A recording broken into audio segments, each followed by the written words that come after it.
तर Mumbai Vadodara express way हा देशातील सगळ्यात महत्त्वाच्या द्रुतगती महामार्गांपैकी एक आहे। NHAI मार्फत या मार्गाची उभारणी होतीये। मुंबई वडोदरा यांना थेट जोडणारा हा मार्ग पुढे दिल्ली मुंबई एक्सप्रेस वेचा महत्त्वाचा भाग असणार आहे। या एक्सप्रेस वेवरून आढावा घेतला आमच्या प्रतिनिधींनी। मुंबई वडोदरा एक्सप्रेसवे हा भारतातील सगळ्यात महत्त्वाच्या द्रुतगती मार्गापैकी एक आहे, जो national highway authority of India बनवत आहे।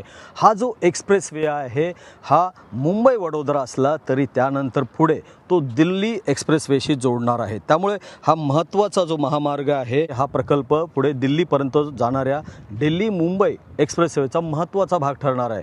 या महामार्गाची एकूण लांबी सुमारे 380 किलोमीटर आहे। तर यापैकी सुमारे 121 किलोमीटर महामार्ग हा जो आहे महाराष्ट्रात आहे, तर उर्वरित जो भाग आहे हा गुजरातमध्ये जातोय।